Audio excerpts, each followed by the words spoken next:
paz do Senhor. Bom dia, meus queridos. Tudo bem com você? Vamos meditar na palavra do Senhor. A palavra que é viva, que é eficaz, que sempre traz um conselho, um direcionamento, um consolo para as nossas vidas. O mesmo Deus que abençoou Abraão, Isaac, Jacó, Moisés, Davi e tantos outros está aqui para nos abençoar. Está aqui para derramar bênçãos sobre as nossas vidas. E nós sabemos que nós precisamos ter encontros, comunhão e intimidade com o Senhor. É nesses momentos que Ele revela os seus segredos, que Ele revela os segredos do céu para as nossas vidas e que Ele revela os planos que tem para as nossas vidas. Portanto, nós vamos meditar na palavra do Senhor que fala sobre Jacó. Quando Jacó luta com Deus e ele é transformado no Val de Jaboque. E nós sabemos que tem encontros com Deus em que nós precisamos ter, assim como tantos outros homens e mulheres da Bíblia tiveram, para que as nossas vidas sejam completamente transformadas, restauradas e regeneradas. Vamos ler na palavra do Senhor que está em Gênesis, no capítulo 32, do 22 em diante. Levantou-se naquela mesma noite, tomou suas 2 mulheres, suas 2 servas e seus 11 filhos e transpôs o val do Jaboque. Tomou-os e fê-los passar o ribeiro, fez passar tudo o que lhe pertencia, ficando ele só, e lutava com ele um homem até o romper do dia. Vendo este que não podia com ele, tocou-lhe na articulação da coxa, deslocou-se a junta da coxa de Jacó na luta com o homem. Disse esse: deixe-me ir, pois já rompeu o dia. Respondeu Jacó: não te deixarei ir, se não me abençoares. Respondeu-lhe, pois, como te chamas? E ele respondeu: Jacó.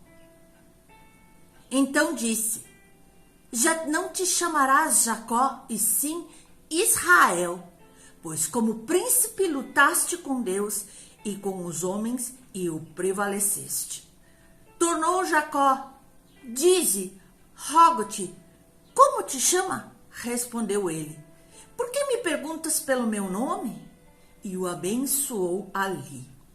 Aquele lugar chamou Jacó Peniel, pois disse: vi a Deus face a face e a minha vida foi salva. Este encontro salvou a vida dele, transformou a vida dele. Ele foi marcado eternamente e transformado. Neste local, onde Jacó foi marcado por Deus, onde houve uma transformação completa no seu ser. Nós sabemos que Jacó estava passando, enfrentando uma situação bem difícil. Ele teria que enfrentar seu irmão Esaú, aquele lá do passado de quem ele comprou a primogenitura por um prato de lentilhas, consumando o ato de enganar seu pai para receber a bênção. Aliás, enganador era um dos significados do seu nome. E esse nome era totalmente compatível com seu comportamento, com as coisas que ele fazia. Enganou seu irmão, enganou seu pai. Jacó era um homem que conhecia Deus, o Deus de seu pai Isaac e de seu avô Abraão. Mas ele não tinha um relacionamento verdadeiro com Deus. É como se nós disséssemos: é filho de crente, é neto de crente, vive na igreja, mas ainda não conhece Deus face a face. Não tem um relacionamento íntimo, profundo com Deus. Tanto que ele chega a fazer um pacto logo ali. Em Gênesis 28, nós podemos ver que se Deus o abençoasse, e o trouxesse de volta à sua terra em segurança, então o Senhor seria o seu Deus. Passados quase 40 anos da sua vida, ele se deu conta de que o único que podia reinar em sua vida, de que o único que podia abençoá-lo e transformá-lo era Deus. Jacó quis por si mesmo alcançar a bênção de Deus. Ele trapaceou, ele roubou a bênção de seu pai Isaque, a bênção que era destinada ao seu irmão Esaú. Mas Jacó pagou um preço muito alto por essa atitude. Nós podemos ver que no transcorrer da sua vida, ele foi trapaceado inúmeras vezes. E além disso, ele foi jurado de morte após o falecimento do seu pai. Teve que fugir do alcance de Esaú, se refugiando lá na parentela do seu tio Labão. Jacó ficou ao todo cerca de uns 20 anos longe da sua terra, da sua família, longe daquelas pessoas com as quais ele cresceu. E a dor dele estar tão isolado numa terra distante, estranha, mais de 800 quilômetros da distância de Berseba, sabendo que ele não podia voltar tão cedo para o seu lar, porque o seu irmão ficara muito furioso com ele, e isso trazia uma angústia muito grande ao seu coração. Mas neste período, esse enganador passou a ser enganado duramente por seu tio Labão. Primeiro, no casamento das filhas, Raquel e Lia. Depois, na divisão das ovelhas que nasciam ora malhadas, ora lisas. E mais, Labão mudou o seu salário 10 vezes. E também havia disputas e conflito entre as suas mulheres e conflitos com o irmão da sua mãe pela divisão de animais. Dessa forma, houve discórdia, trapaça, até o jeitinho de fazer as coisas erradas não se afastavam da casa de Jacó. E com o passar do tempo, Jacó sofreu muito. Mas depois de tanto tempo longe de sua casa, talvez Jacó nem mais esperasse herdar a terra que Deus havia prometido a Abraão. E passou anos e anos sendo explorado por Labão até o dia em que Deus deu um basta e chamou ele de volta para a terra de Canaã. Você pode estar passando problemas, mas no tempo de Deus, saiba que ele vai dar um basta e ele vai colocar o anel no seu dedo e vai te fazer usufruir das bênçãos que ele tem preparado para você. Continue buscando o Senhor, não desista, pois ele não desistiu de você. Ele está esperando um posicionamento seu. Mesmo depois de tanto tempo, mesmo depois de 2 décadas, nós vemos que a ira do seu irmão ainda o perseguia. Esaú ainda queria vingar-se dele. E logo Esaú foi informado do retorno do seu irmão à terra prometida. E Jacó começa a temer por sua vida, pela vida da sua família, pela vida dos seus filhos. Se Jacó soubesse o quanto aquela bênção lhe custaria, talvez pensasse 2 vezes antes de enganar seu pai e seu irmão lá, quando ele trocou a primogenitura. É preciso pensar 2 vezes antes de nós tomarmos decisões precipitadas. Podem ter um alto preço em nossas vidas. Nós vemos isso aqui na história de Jacó. E por muitas e muitas vezes, essa história se repete na vida de muitos cristãos. Passam anos sofrendo, talvez sendo perseguidos, talvez desamparados, por um momento em que tomaram uma decisão precipitada, em que falharam, em que não consultaram a Deus. E aí podem estar passando situações semelhantes à de Jacó. Os tempos passaram e nós vemos que então Jacó está retornando à casa do seu pai. E na sua mente todo esse drama está se passando, e o medo, e o conflito, e a angústia. Ele está pensando como vai ser enfrentar Esaú, de quem eu fugi.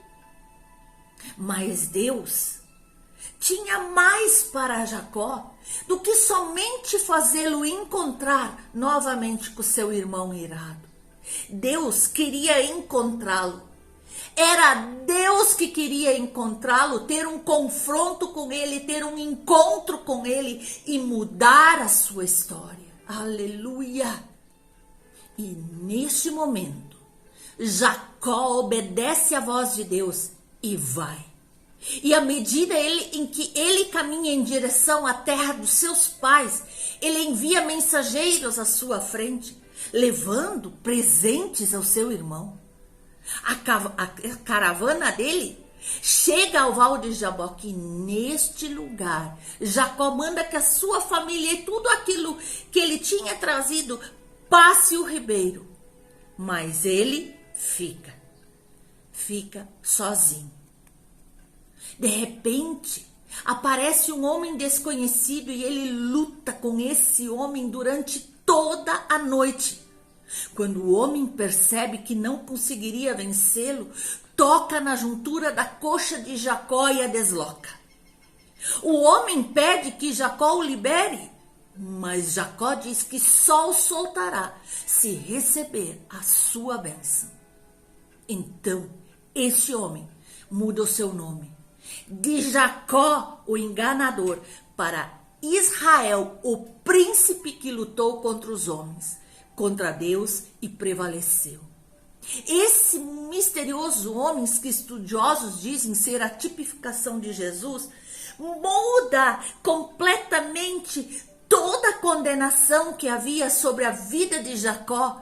De enganador, ele passa a ser o vencedor. Aleluia! E uma marca externa daquele encontro foi deixada. Jacó começou a mancar. Em nossas vidas também vão ficar marcas, não necessariamente externas, mas internas. O poder, a unção, a glória de Deus vai ficar presente em nossas vidas, e onde eu e você formos, nós a levaremos conosco. Por onde passarmos, nós vamos resplandecer luz, a luz que vem de Deus. E a partir daquele momento, Jacó deixou de ser um enganador e passou a um dos pais, senão o pai do povo de Deus. Imagine o tamanho da transformação que houve naquela noite. Por isso eu digo, nada é impossível para Deus. De uma vida mediana, cheia de sofrimentos, num encontro com Deus, Ele pode dar uma reviravolta em nossa vida e nos fazer mais do que vencedores. E eu e você precisamos ter um encontro com Deus que transforme as nossas vidas de uma vez por todas. Que transforme a história das nossas vidas, uma história de derrota, de medo, de angústia, numa história de vitória, de glória, de saúde, de esperança e prosperidade em nossas vidas. O Senhor Jesus quer te encontrar, quer mudar teus hábitos, quer apagar teu passado, quer mudar teus costumes, tua maneira de viver, tua maneira de agir. Seus comportamentos que talvez ainda sejam em parte mundanos e desagradáveis a Deus. Deus quer transformar tudo isso em uma vida que agrade a Ele. Uma vida que dê glórias a Ele. Ele quer mudar o meu e o seu caráter. Para aquele que ainda é mentiroso, Ele quer fazer verdadeiro. Aquele que ainda é preso em vícios, Ele quer fazer livre. Aquele que ele quer, que ainda é pecador, ele quer fazer e transformar em justificado pelo seu sangue. Aquele que está preso a enfermidades, ele quer trazer a cura em nome de Jesus. Aleluia. E nós vemos nessa história a mão de Deus agindo com graça, com misericórdia, na vida de um homem pecador, mas que o Pai, o nosso Pai poderoso, havia separá-lo para transformá-lo e fazer dele uma bênção. Uma bênção que ia passar os anos e chegar até nós. Você e eu precisamos um encontro desses com Deus, que mude definitivamente o nosso caráter, a nossa história. Um encontro assim como Jacó teve. Nós já tivemos um encontro e talvez já recebemos Cristo em nosso coração, mas talvez nós levamos uma vida cristã mediana. Mas nós temos que ir mais profundo. Talvez as águas do Espírito só batam em nossos joelhos ou menos, mas nós temos que deixar a água do Espírito nos inundar e nós temos que mergulhar nas águas do Espírito e acessar tudo aquilo de mais maravilhoso que o Senhor tem para as nossas vidas. É isso que esse capítulo está nos dizendo. Ele traz essa lição de como eu e você devemos confiar no dono do plano. O plano A, o plano perfeito é Deus. Ele fez para mim, fez para você um plano perfeito. Aqui nós vemos que Jacó acabou de encerrar um ciclo difícil. Após uma determinação de Deus para voltar a Canaã, encontrar seu irmão Esaú no caminho. Jacó não apenas encarou seu irmão, mas ali ele encarou seu erro, sua culpa, seus conflitos. E saiba, ali no Val de Jaboque, ele expõe essa precipitação de Jacó, lá no passado, de ver o que ele fez de errado.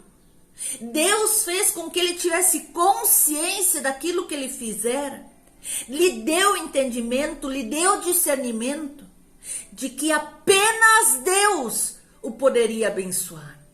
Ali ele quis conseguir a bênção lá no passado com suas próprias mãos, mas ali no Val de Jaboque ele entendeu que o único que pode fazer as bênçãos vir sobre a nossa vida sem consequências terríveis é Deus.